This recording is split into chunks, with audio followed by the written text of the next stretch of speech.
They said the mating hunt was an honor, that the chosen females who ran at midnight felt the thrill of it in their blood, that being caught meant destiny had finally found them. They said a lot of things about the hunt that Rosalie had stopped believing 5 years ago. What they never said, not in polite company, was that the women who ran fastest were the ones who understood what was truly being hunted. What comes next will change everything Rosalie thought she knew about the Alpha King who catches her and the secret buried in her body. But first, she has to survive the night. Rosalie didn't pack much. That was the first rule of running. Weight was the enemy. She took a hunting knife, a wrapped heel of bread, and the small vial of ashroot oil she'd spent 3 months acquiring, one careful trade at a time. Ashroot masked her scent. Not perfectly, but well enough to buy her time. She didn't take the dress they'd laid out for her. That pale silver confection was meant to shimmer in moonlight, as if the women being hunted should make it easy. Instead, she took her worn leather pants, her oldest boots, the dark wool cloak her mother had left her. The cloak smelled faintly of clay and lavender, and sometimes when the cold got bad, Rosalie pulled it tighter and pretended her mother was still alive to tell her what to do. Her mother would have told her to run. She was certain of that. The village of Cressfall sat at the edge of the Aldenmore forest, which meant Rosalie had a half-mile head start on any challenger before the trees swallowed her. The other girls chosen for the hunt, 4 of them, had been dressed and primped since sundown. 3 of them had seemed almost eager. The horn sounded at midnight, but by then she was already gone. The Aldenmore at night was not a forest that forgave carelessness. Rosalie had grown up on its edges. She knew which routes would trip her, which stream crossings would hold her weight, which ravines looked passable, but weren't. She moved fast, angling northeast toward the shale-strewn ridges, terrain where loose rock made it hard for the young village alphas to track her. She'd planned this, quietly, carefully, over months. What she had not planned for was the sound of a second set of footsteps, not behind her, where the hunt began, but ahead, already waiting. The footsteps were deliberate, not the crashing, eager pursuit of the village alphas, but measured, like a predator who knew the prey had nowhere left to run. Rosalie skidded to a halt on the loose rocks, trying to collect her thoughts. The ridge she'd aimed for rose sharply to her left, pines thickening into a wall of black needles that swallowed moonlight. She could still go there and drop into the ravine.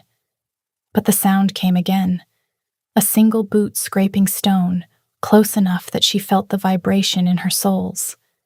She drew the hunting knife from her belt, the blade catching a thin silver thread of light. Her breath fogged in the chill air. Whoever waited had anticipated her path, so they either guessed her plan or knew her. No time to wonder. She bolted left, toward the pines, low and fast, cloak snagging on branches. The forest closed around her like a fist. Needles brushed her face, resin sharp in her nostrils. She ducked under a low branch, rolled her shoulder to avoid a trunk, and kept moving. The footsteps followed, not faster, but matching her pace without effort. Panic clawed up her throat. She risked a glance back, nothing but shifting shadows. But the scent hit her then, pine and storm wind, undercut with something warmer, like sun-baked leather and smoke. Alpha.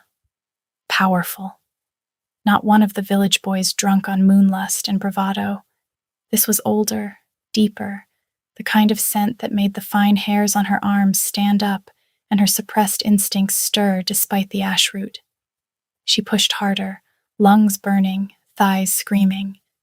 The ridge leveled out into a small clearing ringed by ancient oaks, their trunks wide as cottages, roots buckling the earth like veins. Moonlight pooled here in pale patches, turning the ground ghostly. She burst into the open space, spun around, knife raised, and froze. A man stood at the far edge, half in shadow, half in silver light. Tall, broad-shouldered, dressed in dark traveling leathers that spoke of quiet wealth. No crown, no insignia, but the way he held himself, watchful, utterly certain, marked him as something more than a hunter from Crestfall. His eyes found hers, amber, flecked with gold, glowing faintly in the dark. Recognition flickered across his face, not sharp, but hazy, like a memory trying to surface through water. Rosalie took a step back. Her boot caught on a root, and she pitched sideways, heart slamming into her throat. She slapped a palm against the oak to stop the fall, rough bark biting into her skin, scraping her palm raw. She hissed through clenched teeth, the sting grounding her just enough to keep the knife steady. Moved then, not lunging, but closing the distance with long, unhurried strides. She raised the knife higher, point locked on his chest despite the tremor in her arms. "Stay back," she said, voice low, steady. "I won't be claimed tonight. Not by you. Not by anyone." He stopped a few paces away, close enough that she could see the faint scar running along his jaw, the way his dark hair fell just past his collar, tousled from the chase. His gaze dropped to the knife, then back to her face. A half smile curved his mouth, not mocking, but almost amused, as if she were a puzzle he hadn't expected to enjoy solving. "You run like someone with secrets, Rosalie," he said, his voice a low rumble that vibrated through the clearing. Her name on his lips sent ice down her spine. How did he know it? The village elders hadn't announced names during the selection, to preserve some illusion of mystery. Most people here didn't know her name, since she'd fled the borderlands 5 years ago. "Who are you?" she demanded. He tilted his head, studying her the way a wolf sizes up something that might bite back. "Roman! Roman! Alpha King Roman, the man who ruled from the high spires of Eldrath, who had ended the border wars in a single bloody summer. But he never bothered with village hunts, because why bother chasing when the entire kingdom already knelt at his feet? Except tonight, he was here, in the Aldenmoor, waiting for her. Her grip on the knife slipped for half a heartbeat before she locked it tight again. "That doesn't make any sense. You don't do hunts. Everyone knows that." He took one more step, slow, deliberate. "I received a letter, anonymous. It said the one who was taken from me would run tonight in these woods. I came to see if it was true." Taken from him. The words sank into her, heavy and wrong. Rosalie's thoughts raced. Letter, trap, setup, ambush, each possibility sharper than the last. Who would know enough to write that? And why send it straight to the king?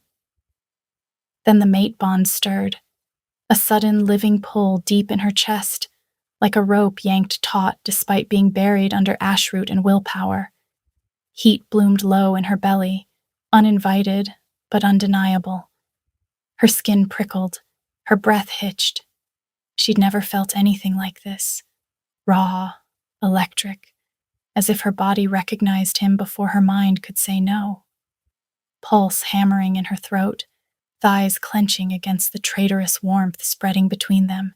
She hated every second of it. Hated how his nearness made fear feel like something else entirely. "I don't belong to you," she said through clenched teeth. "I don't belong to anyone." Roman's gaze darkened, amber flaring brighter in the moonlight. "The bond doesn't ask permission, Rosalie. It simply is." He closed the last distance in a heartbeat. One hand snared her wrist, her knife hand, firm, unyielding, but careful not to bruise. The other planted beside her head against the oak, caging her in without touching. His heat crashed over her like a wave, pine, storm wind, and that smoky undertone that made her want to lean in and breathe deeper. She twisted hard, trying to bring the blade up, but he was faster, stronger. He pressed her wrist against the bark until the knife slipped from her fingers and thudded to the ground. "Let go of me," she hissed, voice cracking with fury and something hotter she refused to name. His thumb brushed the inside of her wrist, right over her racing pulse. Her body betrayed her with a soft, involuntary arch toward him. She bit the inside of her cheek hard enough to taste blood. "You feel it," he murmured. "Even through whatever you've used to hide yourself. Ashroot, isn't it? Clever, but not enough to drown a true bond. How do you—" She stopped. Of course he knew. He was the king. He probably had spies in every village, ears in every shadow. Roman's free hand lifted, hovering near her cheek without touching. 5 years ago, there was a raid on the border. A pack. Burned. I arrived too late. I carried a girl out of the smoke. Scared, bleeding, barely conscious. I promised her father I'd protect any survivors. Then she vanished. Rosalie's breath snagged in her throat. Smoke. Fire. The iron grip of arms lifting her when her legs had given out. She'd thought it was a dream, a fevered memory warped by grief. But it was him? Roman? The king who'd come too late. Her pulse thundered in her ears, loud enough to drown the distant howls from the hunt still taking place. She stared at him, the pieces clicking together with brutal clarity, and something raw cracked open behind her ribs. Relief, terror, all tangled into one searing knot. "I didn't want to be found," she said, voice cracking despite herself. Roman's eyes searched hers, raw with something like regret. "I looked. For months. The bond was new, fragile. And then it faded. I told myself there were no survivors, that the guilt was just another scar from the war." He leaned closer, forehead nearly brushing hers, his breath warm against her lips. "I suppose the ash root you've been drowning yourself in did its job. It buried your scent so deep I couldn't follow it. You were a ghost. Until tonight." His voice dropped lower, rougher. "But tonight, the moment I caught your scent on the wind, it woke up. All of it." Rosalie swallowed hard, throat tight. The bond thrummed between them, insistent, undeniable, like a second heartbeat echoing her own. Through the thin space separating them, she felt his pulse. Steady, strong, syncing with hers in a rhythm that felt older than the forest itself. "I won't be your prize," she whispered. "The hunt is a lie. It's not destiny. It's power. And I've seen what alphas do when they taste it." Roman's jaw flexed, a muscle ticking under the skin. "I'm not here to claim you against your will, but I won't let the others have you either." He tilted his head toward the darkness. "Listen, the howls are closing. You run. Again, they'll catch you. And they won't ask. They won't stop." She knew he was right. The village alphas were young, moon-drunk, ruled by instinct and the thrill of the chase. Her past, her pain, none of it would matter. Only the catch. Roman eased his grip on her wrist, slow enough that she could pull away if she wanted. She didn't. Not yet. His thumb lingered a heartbeat longer over her pulse, then fell away. "Come with me," he said, voice quiet but firm. "To Eldrath, under my protection.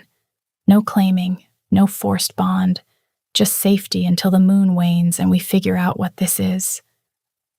Rosalie stared at him, the king of the realm, offering her terms like she held the upper hand. Part of her wanted to laugh at the absurdity. Part of her wanted to run anyway, consequences be damned. But the howls sharpened, multiple voices converging fast, and the bond between them hummed like a live wire, pulling, promising, terrifying. She bent, scooped up her knife, sheathed it with a sharp snap, then lifted her eyes to his. "One condition," she said. You tell me everything you remember about that night, every detail, no omissions. And if I decide to leave when the moon sets, you let me go. No pursuit, no guards. Roman held her gaze for a long beat, searching. Then he gave one sharp nod. Agreed. He stepped back, giving her room, though the bond still stretched taut between them like an invisible tether. Rosalie exhaled, shaky, lungs burning from more than the run. Then lead the way, Your Majesty. But know this, if you lie to me, I'll bury this knife in your heart before the sun rises. A ghost of a smile flickered across his lips. Respect, maybe even amusement. I wouldn't expect anything less, Rosalie. He turned, gesturing toward a narrow path slicing through the pines. Rosalie fell in behind him, cloak pulled tight, every sense razor-sharp. Behind them, the howls rose in frustrated snarls as the other alphas lost the trail. Ahead, the night stretched dark and uncertain, and between them, the bond burned quietly, patient, relentless, waiting for the moment one of them finally gave in. The path wound downward, shale crunching underfoot. Roman moved with the easy grace of someone born to the wilds, but he kept glancing back, quick flickers of amber eyes catching hers, not checking if she followed. The bond made that unnecessary. He was looking to see if she was all right, if the run had left her limping, if the cuts on her face still bled, if the weight of the night was pressing too hard on her shoulders. Rosalie kept pace, knife hand loose but ready, trying to avoid his gaze. The forest thinned as they descended, moonlight spilling wider between the trees like pale rivers. Somewhere distant, a wolf cried, wild, unburdened, and the sound sliced straight through her. She hadn't shifted in years. The ash root had done more than mask her scent. It had chained her wolf deep inside, where it paced and snarled in restless silence. Every full moon, she'd felt it clawing at the edges, begging for release, only to be shoved back down with another bitter drop of the elixir. Tonight, the suppression was fraying, threads unraveling under the pull of the bond and the moon's relentless gaze, and she could feel her wolf stirring again, aching, hungry for fur and fangs, and the simple freedom of 4 legs on the earth. Roman broke the silence first. You're wearing your mother's cloak. I remember that scent from the night of the raid. It clung to you when I carried you out of the smoke. Her steps faltered. Did you really carry me? Through the worst of it, he said. You were half conscious, bleeding from a gash on your arm. I tore my shirt to bind it until we reached the healer's camp. You woke long enough to look at me, then passed out again. Rosalie pressed her fingers to the faint scar hidden beneath her sleeve. She'd convinced herself it came from falling debris, not claws or steel. But now the memory rose sharp and unbidden, strong arms scooping her up, a steady voice whispering low assurances, pine and storm wind slicing through the stench of fire. Her throat tightened. Why didn't you stay? She asked. I had to chase the raiders. They scattered fast. I caught 3, interrogated them. They swore they were hired by border outlaws. No names, no proof. I searched for you afterward, but you were already gone. Because I chose to be. Her voice was flat. I saw what alphas do when they corner a lone omega. I wasn't going to be another casualty. Roman slowed at a narrow stream, moonlight silvering the water. He crouched, cupped his hands, drank deeply, then rose and stepped aside, offering her the spot without a word. She hesitated, then knelt. Cold water splashed her face, sharp enough to jolt her thoughts clear. She drank until the ache in her chest eased a fraction. When she stood, he was watching, not predatory, but attentive, eyes tracing the lines of exhaustion on her face. You think I'm like them. I think power changes people. she said quietly. Even the good ones. He nodded slowly. Fair. But I didn't come here to hunt you, Rosalie. I came because the letter said you'd be here, and because some part of me has been searching for 5 years without knowing why. The bond pulsed again, warmer now, carrying the raw edge of his sincerity straight into her chest. It terrified her more than any lie ever could. We should keep moving, she said. The others won't give up easily. Roman glanced back the way they'd come. They've lost the trail. My scent mask's yours now. The bond helps with that. They pressed on. The night deepened around them, thick with pine and silence. Roman led her to a sheltered overhang where the rock face curved into a shallow cave. He gathered dry wood with quick, practiced movements, struck flint, coaxed a small, smokeless fire to life. Rosalie sank down opposite him, knees drawn up, watching the flames play across his features. The old scar, along his jaw, the faint lines at his eyes that spoke of too many sleepless nights. Why do you avoid the hunts? The court must be breathing down your neck for an heir. His expression tightened, just for a moment. Because every time I consider it, something inside me rebels, like claiming anyone else would be wrong. I thought it was guilt from the war. Now I know it was the bond. Waiting. Rosalie forced herself to look away. The fire popped. Then, changing the subject, she said, "Tell me about the letter." Roman leaned back against the rock. It came by Raven at dusk. No seal, no signature, just coordinates for Crestfall and a single line. The one taken from you runs tonight. Find her before they do. I thought it was a trap, but I had to come anyway. Who would know about us? She asked. About that night? He shook his head. No one alive should. The raiders I caught died in the dungeons. The ledger your father gave me is locked in my private vault. I've read it 100 times. Routes, shipments, coded names. Never found the source. Rosalie reached under her shirt and drew out a locket, silver, dented, still warm from her skin. She opened it with careful fingers, revealing the tiny folded parchment her father had pressed into her hand before shoving her toward the root cellar. She passed it across the fire.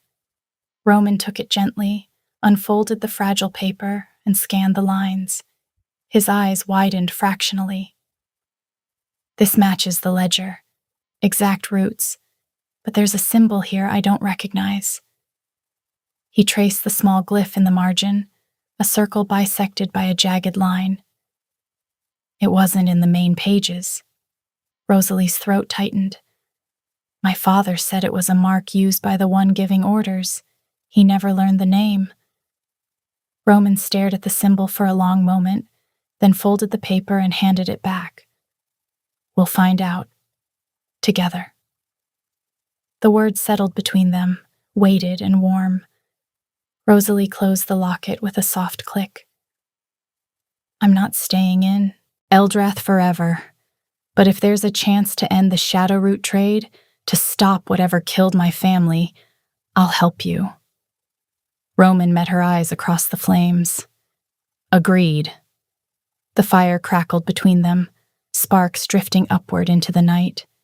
The bond hummed softly, a quiet promise neither was ready to name. Outside, the moon rode high. The hunt raged on without them. And somewhere in the kingdom, a raven circled back toward the capital, carrying news that the king had found what he'd lost. Dawn broke gray over the eastern ridge, the first pale light filtering through the pines like smoke. Rosalie walked beside Roman now, no longer trailing but matching his stride, close enough that their arms brushed once, twice, each accidental touch sending a fresh spark through the bond. They reached the edge of the forest where a massive black stallion waited, tethered to a low branch, ears flicking at their approach. The horse snorted softly, recognizing Roman, but its gaze slid to Rosalie with, Wary curiosity. Roman untied the reins. He's steady, won't spook. He turned to her, offering a hand. Mount up. We ride for Eldrath before the sun clears the trees. Rosalie stared at the offered hand. Thanks, but I don't need help riding. I know. His voice was quiet, almost gentle. But you're exhausted. Let me help. She hesitated only a moment, pride warring with bone-deep fatigue, then placed her palm in his. His fingers closed around hers, warm and sure, and he lifted her effortlessly into the saddle. Before she could settle, he swung up behind her, thighs bracketing hers, chest pressing to her back. The contact was immediate, overwhelming, his heat seeping through her cloak, his arms coming around her to take the reins, his breath stirring the hair at her nape. Rosalie stiffened. I thought we said no claiming. This isn't claiming, he murmured against her ear. This is necessity. The trails are narrow, and you're shaking. She was, but not just from cold. The bond thrummed louder now, insistent, every point of contact feeding it like kindling to flame. She could feel his heartbeat against her spine, strong, steady, mirroring hers in a rhythm that made her skin flush hot despite the morning chill. Roman clicked his tongue and the stallion moved, smooth and powerful, carrying them out of the trees and onto the open road toward the capital. Rosalie gripped the saddle horn, trying to ignore the way Roman's thighs flexed against hers with every stride, the way his hands brushed her waist when he adjusted the reins. The wind whipped past, carrying the scent of him, and her suppressed heat answered, insistent, aching, making her bite her lip to stifle any sound. The ash root's hold was fraying faster with every mile they covered. By mid-morning, the road climbed into rolling hills, Eldrath's white spires just visible on the horizon like teeth against the sky. Roman slowed the stallion to a walk as they crested a rise. You've been quiet, he said softly. So have you. I'm thinking about the letter, about the symbol in your father's notes, about how someone knew enough to draw me to you. Rosalie turned her head slightly, catching his profile in the corner of her eye. You think it's a trap? Well, whoever wrote it wanted me to find you. The question is why. She swallowed. Maybe because I'm the last witness to the raid? The last piece of proof my father had? Maybe. Roman's arm tightened protectively around her waist. Or maybe because they knew what the bond would do once I got close enough. Rosalie felt the truth of his words in her bones. The ash root had kept her hidden, but nothing could hide her from him now that they were this close. The bond was alive, burning, and every mile brought it closer to the surface. They reached the outer gates of Eldrath by late afternoon. The city sprawled below the castle like a living thing. White stone walls, banners snapping in the wind, the faint clamor of markets and forges drifting up on the breeze. Guards snapped to attention as Roman rode through, eyes widening at the woman in front of him, but no one dared question their king. Roman guided the stallion through winding streets toward the castle's private stables. He dismounted first, then reached up to help Rosalie down. His hands spanned her waist, steady and warm, and for a heartbeat she let herself linger in the circle of his arms before stepping back. Roman led her through a side door into the castle's lower halls, quiet corridors of polished stone and flickering torchlight. No grand entrance, no announcement, just the two of them, moving like shadows. He showed her to a chamber near the western wing, simple but comfortable. A wide bed draped in dark wool, a hearth already lit, a basin of steaming water waiting. Roman paused in the doorway, his broad frame filling the space, eyes sweeping over her once, slow, careful, cataloging the dried blood on her cheekbones, the dirt streaking her neck, the way her cloak hung torn and heavy. You can rest here, he said. No one will come near this door unless I send them. He reached past her, lifting a thick wool blanket from the foot of the bed and draped it over her shoulders, tucking the edges against the chill still clinging to her skin. Rosalie nodded, suddenly hyper-aware of how close he stood, how his scent wrapped around her. Thank you. Roman paused at the door, hand on the frame. I'll be in the study across the hall. Come find me when you're ready. We should start with the ledger. Rosalie exhaled, shaky. The room felt too quiet after he was gone. Then she stripped off her cloak, her torn shirt, washed the blood and dirt from her face and hands. The hot water stung the scrapes on her palms, but it felt good, cleansing. She changed into the simple linen shift and trousers left on the bed, braided her damp hair, and stared at herself in the small mirror. She looked like a stranger, hollow-eyed, fierce, the faint scar on her arm a pale line against her skin.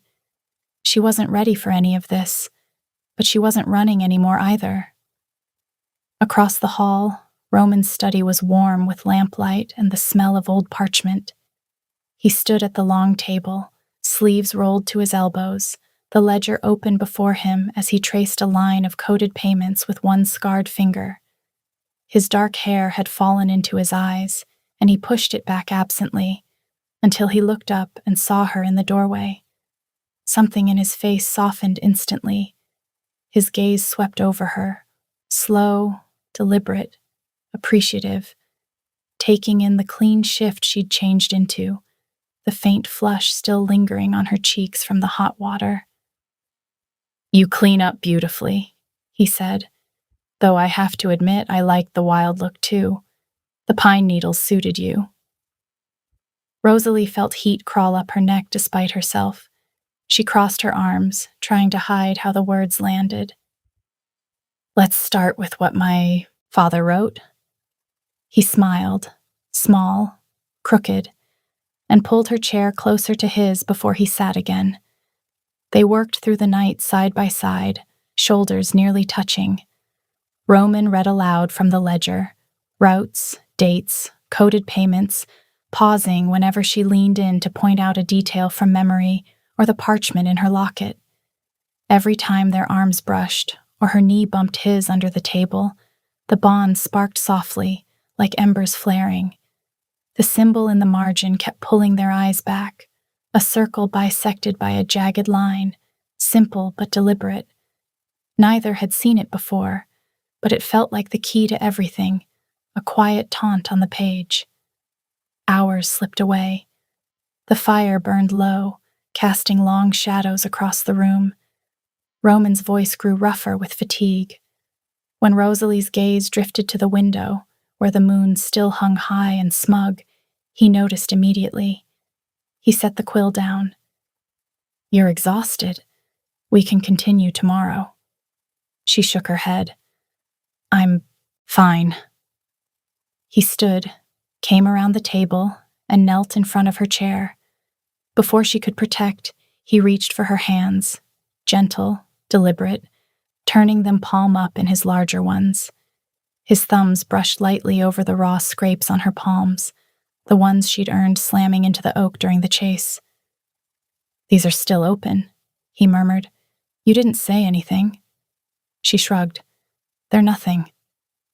His gaze lifted to hers, dark and steady. I can heal them, if you'll let me. She nodded once, barely. Roman exhaled, a sound almost like relief. He lifted her right hand first, cradling it between both of his. His thumbs traced the edges of the scrapes once more. Then he brought her palm to his lips. The kiss was soft, his mouth warm against the raw skin. Heat bloomed instantly, not just from contact, but from something deeper. The bond flaring bright, his magic flowing through it like sunlight on frost. She felt it move, gentle, insistent, threading, through the torn flesh, coaxing cells to knit, inflammation to fade. When he pulled back, her hand was smooth again, unmarked, soft as if the scrapes had never happened. Rosalie stared at her palms, flexing her fingers. No sting, no tenderness, just warm, whole skin. She looked up at him. That's not something everyone can do. No, he said quietly. It's rare. Royal bloodline. He gave a small, crooked smile. It's useful for stubborn women who won't admit they're hurt. She huffed a laugh despite herself. Thank you. He rose slowly, offering his hand. Come. You need rest. She took it. His fingers closed around hers, warm, steady, and he led her back across the hall to her chamber. At the door he paused, thumb brushing once over her newly healed palm in a lingering caress. I'll be right across the hall if you need me, he said softly. Rosalie nodded, throat tight. Good night, Roman. Good night, Rosalie. He waited until she stepped inside and closed the door before turning away. She leaned against the wood for a long moment, listening to his footsteps retreat, heart racing. The bond hummed, warm and steady, but beneath it something else stirred, a low, insistent ache in her core. Her suppressed heat was rising, the ash root failing faster than she'd feared. She pressed her thighs together, trying to ignore it, but the memory of Roman's mouth on her palm lingered. She crawled into the bed, pulled the covers tight, and tried to sleep. But the nightmares came anyway.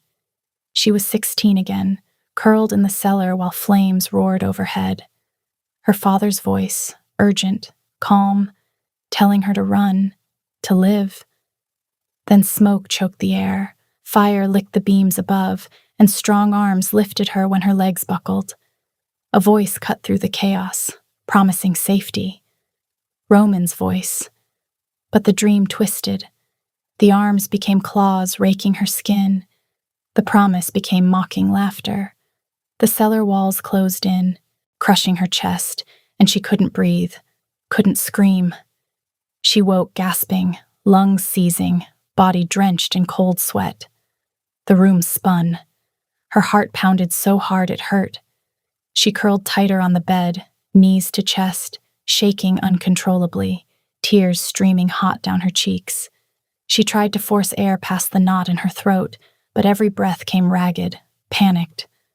Across the hall, Roman jolted awake in his own chambers, the same dream burning behind his eyes. He dressed quickly, crossed the corridor, knocked softly. Rosalie? No answer. Only muffled, choked sobs. He pushed the door open. She was on the bed, curled into a tight ball, shaking, face buried in her arms. Her breathing was too fast, too shallow, hyperventilating, lost somewhere between past and present. Roman crossed the room, gathered her into his arms, and pulled her against his chest. He rocked her gently, hand stroking slow circles down her spine, long, soothing strokes that matched the rhythm he wanted, her lungs to follow. The bond thrummed between them, warm and steady, carrying his calm into her like a tide pulling back the panic. He kept whispering, soft, repetitive things. I'm here. It's over. You're not in the fire. You're with me. Minutes passed. Her breathing slowed until she was drawing full, shaky breaths against his chest. Roman didn't let go. He shifted them both until he was sitting against the headboard, her tucked into his side, his arms still locked around her shoulders. Sleep, he whispered. I'm not leaving. She leaned into him, exhausted, and let the bond lull her under. Morning came too soon. Rosalie woke to Roman still beside her, his head tipped back against the headboard, eyes closed but not asleep. He opened them the moment she stirred. You stayed, she murmured. I said I would. She sat up, suddenly aware of how close they were, his thigh pressed against hers, his hand resting near her hip. The bond hummed contentedly between them, but beneath that gentle thrum, her suppressed heat surged again, sharper, hungrier than before. A low ache bloomed low in her belly, insistent, making her thighs clench involuntarily. She shifted away, cheeks burning, trying to put space between them. Roman noticed. His gaze dropped for a fraction of a second to where her shift had ridden up her thigh, then snapped back to her face. But not before she saw it. The way his pupils dilated, the faint flush creeping along his neck. He was visibly, unmistakably aroused, straining against the laces of his trousers. "It's the moon," he said quietly, voice gravel rough from lack of sleep. "And the bond. It's pulling everything to the surface." "I know." Her own voice came out tight, breathless. "The ash root isn't holding anymore." He nodded, expression serious but eyes burning. "We need to be careful. If your heat breaks fully here, without protection." "I know what happens." She met his eyes, defiant, even as her body betrayed her. "I won't let it." Roman exhaled slowly, the sound almost pained. He reached out and brushed a strand of hair from her face. His fingers lingered, tracing the curve of her cheek. "You don't have to fight it alone." She caught his wrist. "I'm not ready." "I know." His thumb traced slow circles over her racing pulse. "But when you are..." He leaned in, close enough that his breath ghosted her lips. "I'll be here. All of me." The moment stretched, heated, electric. It took all the willpower in her body to stand up and pull on her cloak. "Let's find the source of that symbol," she said, voice unsteady but determined, "before whoever sent the letter decides to make the next move." They spent the day moving through the castle like ghosts. Roman introduced her simply as a border refugee under his protection. Servants whispered, but no one questioned the king. Rosalie kept to the shadows, ears open, watching every interaction, every glance. She needed to understand the palace's rhythms, who held power, who moved unseen. But something was wrong with the bond. It happened in a quiet corridor near the eastern wing, late in the afternoon. They were walking side by side, shoulders almost brushing, when the thread between them suddenly thinned, like someone had pinched the flame of a candle. The warmth dimmed, the steady hum stuttered, and for 3 heartbeats Rosalie felt nothing. No pull, no echo of Roman's heartbeat against hers, just empty air. She stopped dead. Roman stopped too, a fraction later. His hand lifted to his temple, fingers pressing hard as if trying to hold something inside his head. His face paled. A fine sheen of sweat appeared along his hairline. For a moment his eyes went distant, unfocused, like he was looking through her instead of at her. "Roman?" Her voice came out sharper than she intended. He blinked, hard, and the bond snapped back, warm again, strong, as if nothing had happened. But his breathing stayed uneven.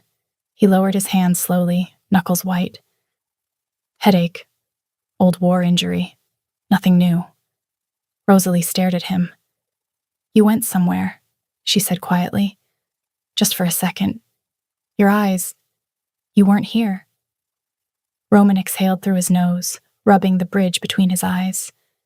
"It happens sometimes. A flicker. A gap. Like my thoughts slip out of reach." He gave a small, tired smile. "I thought it was just fatigue. Or guilt. The war left a lot of things broken." She didn't smile back. The chill in her gut had nothing to do with the stone corridor. "How often?" "Often enough that I'm starting to think you're the cure." His gaze flicked to hers, softer now, teasing. "Did you miss me while I was gone?" Rosalie huffed, the sound half laugh, half exasperation. "You're impossible." The bond thrummed between them again, steady now, warm. But the memory of that sudden hollow silence lingered like frost on glass. That night, while Roman reviewed maps in his study, Rosalie slipped away. Earlier, she'd overheard a servant mention the lower stores, a maze of cellars where rare herbs and medicinals were kept under guard. She took a servant's stare down, avoiding patrols. The cellars were cool, dim, smelling of damp stone and dried thyme. She moved methodically, checking shelves, crates, open ledgers on a work table. Nothing out of place. But then, in a shadowed alcove behind stacked barrels, she spotted a small locked box half buried under sacks of lavender. She pried it open with her knife. Inside the box lay 3 small vials, dark glass, unlabeled, nestled in straw like secrets someone had tried to bury. She lifted one, fingers steady despite the sudden tightness in her chest, and pulled the cork. The scent escaped in a thin, acrid wave, bitter, metallic, edged with something almost medicinal. It slammed into her like a memory she'd spent 5 years trying to outrun. Shadowroot. She knew it instantly, the same faint, corrosive bite that had lingered in the air the night her pack burned. The raiders had carried pouches of it. She'd smelled it on their gloves when one grabbed her arm before she broke free and ran. Her father had warned her once, voice low over the kitchen table. Shadowroot dulls the wolf inside, breaks bonds, makes you forget what you're fighting for. He'd been documenting it for months before they came for him. Her heart slammed against her ribs, so hard she felt it in her throat. She slipped one vial into the inner pocket of her cloak, pressed the box shut exactly as she'd found it, and retreated up the servant stairs. Silent, fast, pulse roaring in her ears. The corridor outside was empty. She leaned against the cool stone for half a heartbeat, breathing through her mouth to clear the scent from her nose. It clung anyway, sharp and accusing. She knew what this meant. Back in her chamber, she waited. When Roman arrived, hair tousled, eyes tired but alert, she held up the vial. "I found this in the lower stores, unlabeled, but it's shadowroot, concentrated." Roman's face hardened. He took the vial, inhaled briefly, then sealed it again. "Someone's keeping it here, in my castle." Rosalie's voice stayed steady. "Roman, shadowroot suppresses bonds, instincts, memories, if the dose is right. You've said you felt off. Headaches?" He stared at the vial, then at her. "I thought it was guilt from the war, the things I didn't do, the people I couldn't save. But if this has been in my wine, my incense, for years maybe," she finished. "Slow, subtle, keeping you off balance, keeping you from remembering clearly." Roman's jaw clenched. "I've felt gaps, not just with you, with everything. Instincts dulled, decisions I second-guessed. I told myself it was nothing." "It's shadowroot," she said. "And whoever's dosing, you knew exactly what they were doing." They stared at each other, the truth settling like frost. The traitor was inside the walls, close, trusted. The next morning, Roman dismissed the kitchen staff from his private quarters with a curt order. "I'll handle my own meals until further notice." The servants left with wide eyes and bowed heads, whispers trailing behind them. That evening, Rosalie found him in the small private kitchen attached to his chambers, a room she hadn't known existed. Stone counters, iron stove, a single window overlooking the western gardens now brushed with twilight. Roman stood at the counter, sleeves rolled to his elbows, dusted with flour, chopping vegetables with steady, practiced strokes. She paused in the doorway. "You cook?" He glanced up, a small smile breaking through the tension etched around his eyes. "I used to." He set the knife down, wiped his hands on a cloth, and looked at her. "I don't trust anyone else's hands on my food right now, not until we know who's been dosing me." Rosalie stepped inside, closing the door behind her. The bond hummed softly between them, stronger tonight, less frayed. "So we cook like fugitives in your own castle?" "Something like that." He gestured to the pile of ingredients. Help me. Unless you're afraid of onions. She bit back a laugh and moved to his side. Their shoulders brushed as she reached for a knife. For a moment, neither spoke. They just worked side by side, the quiet rhythm of chopping and stirring filling the space. Roman slid a pan onto the stove before glancing at her. You're good with a blade, even in here. I've had practice, so don't mess with me, she said dryly. He laughed, and the sound eased something tight in her chest. They moved around each other with growing ease. She passed him salt. He handed her a wooden spoon. When their fingers brushed, neither pulled away. Roman reached for a small jar of dried leaves from a shelf. He measured a careful pinch into the pot. These are good for calming things, he said quietly. Helps with heat surges. Takes the edge off without dulling everything else. Rosalie's knife stilled. She looked at him, seeing the careful way he'd chosen the herbs. You planned this. I noticed, he said simply. The way you shift when it rises, the way your breath catches. I didn't want you suffering through it alone. He met her eyes, steady and soft. Not when I can help. The bond pulsed, warm, grateful. Rosalie set the knife down and stepped closer. You're a romantic, aren't you? He gave a small smile. Guilty. My sister used to tease me about it. Said I'd court a woman with stew and stars instead of jewels and proclamations. He stirred the pot once more, then turned to face her fully. I'd rather make you feel safe than make a spectacle. She swallowed, throat tight. I haven't felt safe in years. I know.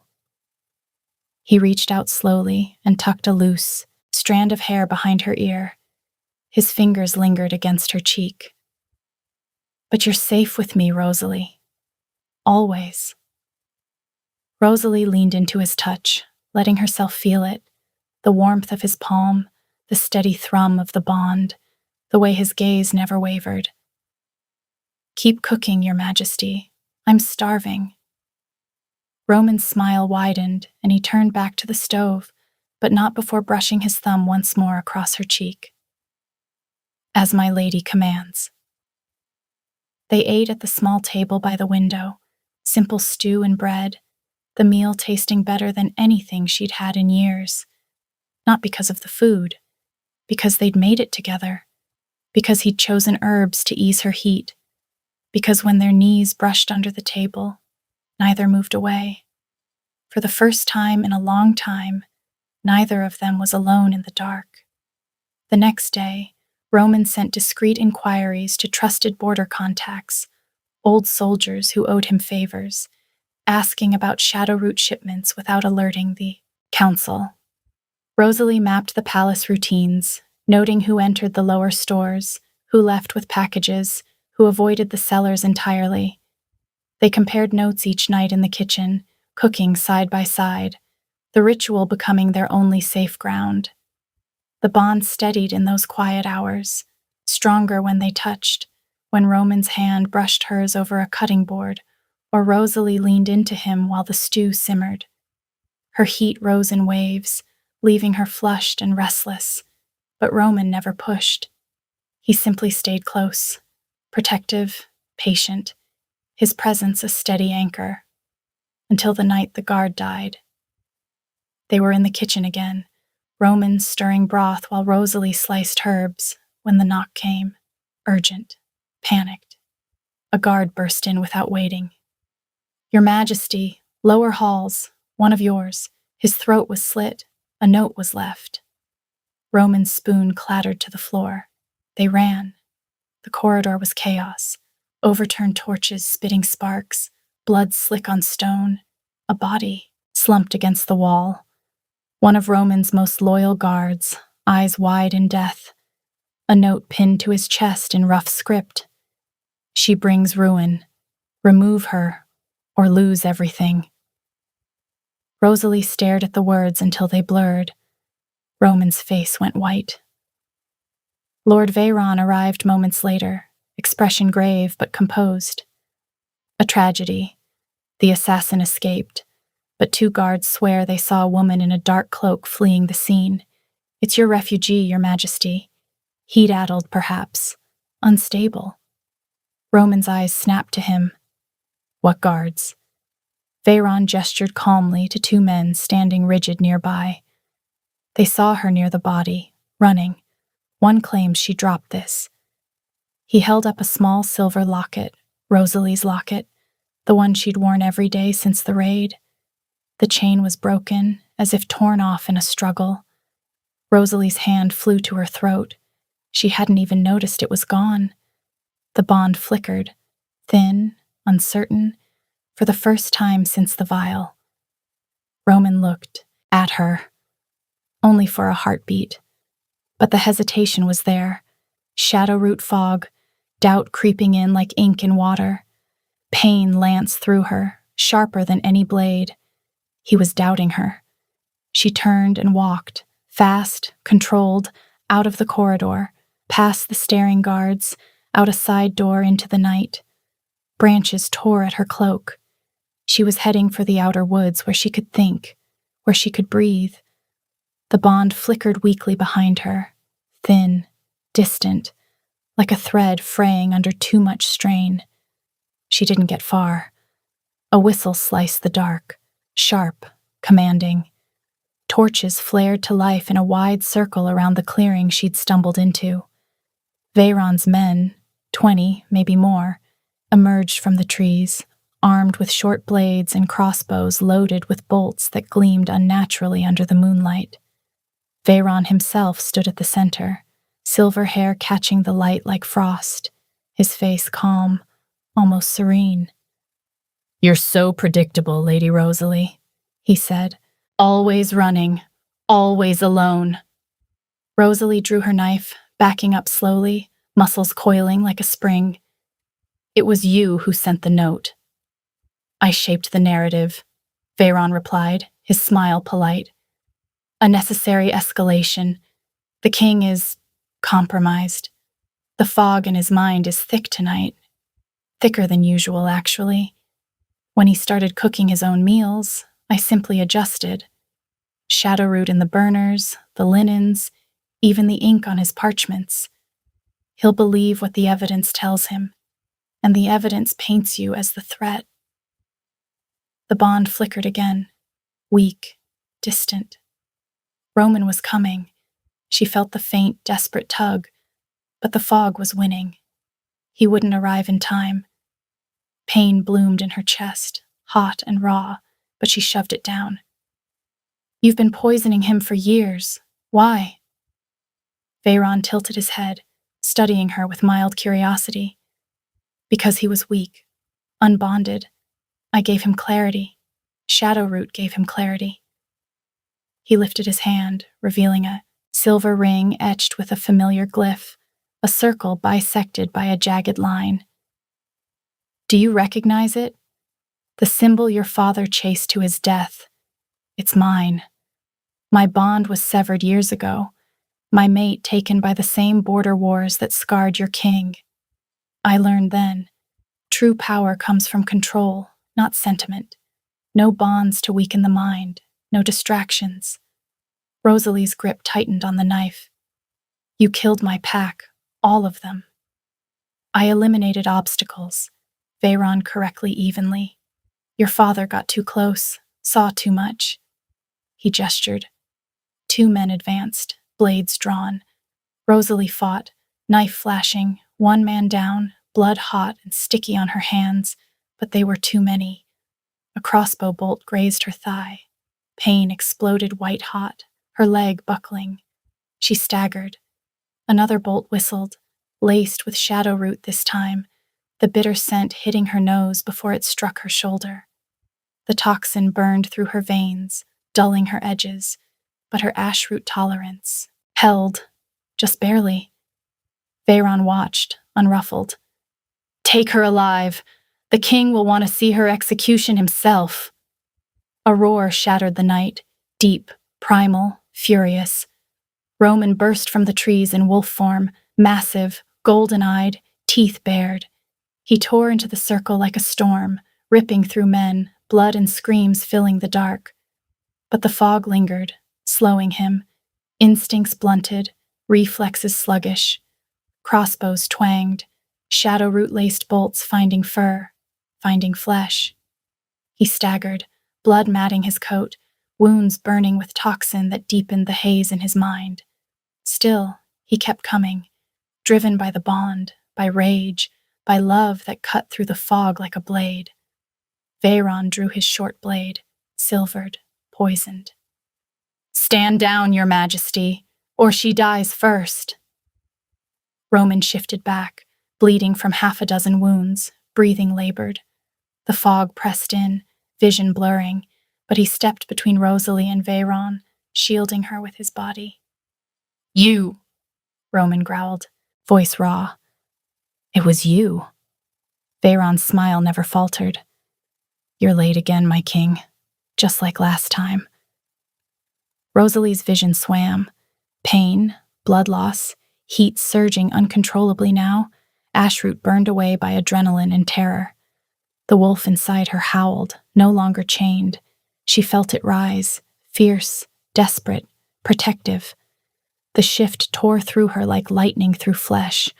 Bones cracked and reformed in a symphony of agony, muscles stretching, tearing, rebuilding in a rush that made her scream, a sound that twisted into a howl. Fur rippled across her skin like fire spreading over dry grass, silver and sleek under the moon. Her senses exploded, the tang of blood thick in the air, the burn of shadow root on the bolts, the frantic heartbeats of the men around her. Pain became power, hunger became fury, and with the shift came memory, flooding back unbidden, unlocked by her wolf's raw instinct. She saw the raid anew. Veyron in the shadows that night, directing the raiders with quiet commands, his silver hair catching firelight as he watched her family burn. His face, calm, composed, while her father begged for mercy. She snarled, amber eyes blazing, and lunged. Veyron's men faltered. Roman roared, shifting back to wolf form despite the fog's drag, and together they fought, teeth and claws, fury and bond, tearing through the circle. Veyron retreated, blade flashing, slipping through the chaos toward the trees. He almost made it, darting between two fallen men, cloak billowing like a shadow. But Rosalie was faster. She leaped, claws raking his back, pinning him to the ground with her weight. Blood welled hot under her paws. Veyron gasped, blade clattering away. Roman shifted back, blood streaming from wounds laced with shadow root that burned like acid in his veins. The fog pressed harder now, vision graying, strength ebbing, but he knelt beside Veyron, hand closing around the man's throat. "Why?" Roman's voice was wrecked. Veyron laughed, soft, bitter, blood bubbling on his lips. "Because you were weak, unbonded, easy to steer, and she..." He looked at Rosalie, teeth inches from his throat. "She was the one thing that could wake you up." Roman's hand tightened. "You killed her family. You poisoned me. For power." "For order," Veyron whispered. "The kingdom needed a strong hand, not a lovesick king." Rosalie growled low, pressing closer, the weight of her father's memory fueling the rage in her chest. Roman looked at her, eyes full of pain, love, regret. "Your father's last words to me were, 'The traitor wears trust like a mask.'" Veyron smiled one last time, eyes glazing. "And I wore it well." Roman's hand moved, swift, final. Veyron's neck snapped. Silence fell, broken only by Roman's labored breathing. Rosalie shifted back, the change reversing in a rush of pain, leaving her naked, trembling, blood-smeared. Roman caught her as her legs gave out, pulling her against his chest despite his own wounds. His body shook, fog and shadow root draining him, but he held her like she was the only thing keeping him upright. "I'm sorry," he whispered into her hair. I doubted you back there." She pressed her forehead to his, tasting blood and sweat. "You came. I will always come for you." They knelt in the clearing, surrounded by bodies and moonlight, holding each other as the world finally stopped trying to tear them apart. 3 nights later, the moon rose full over Eldrath's western gardens. Rosalie stood barefoot at the tree line, night air cool against her skin, the dew-kissed grass soft under her toes. The wounds from the clearing had healed. Roman's bloodline magic had seen to that. But the deeper ache, the one carved by years of running and hiding, still lingered like a bruise under the surface. Roman approached from the castle path, his steps quiet, his presence a warm pull through the bond. He wore only loose trousers, no tunic, no armor, just the man she'd come to know in stolen kitchen hours and shared nightmares. His own scars were fading, the shadow root finally purged from his veins after days of careful antidotes and rest. The fog was gone. His amber eyes were clear, bright, full of the quiet certainty she'd glimpsed that first night in the forest. "You ready?" he asked softly, stopping close enough that she could feel his heat. Rosalie nodded, a small, nervous smile tugging at her lips. "It's been 5 years since I let her out for a non-emergency." Roman reached for her hand, fingers intertwining with hers. "She remembers, and she's not angry anymore." He lifted her knuckles to his lips, kissed them gently. "She's home." Rosalie closed her eyes and reached inward. The shift came gently this time, not the desperate violence of battle, but a fluid unfolding, like stepping into warm water after years in chains.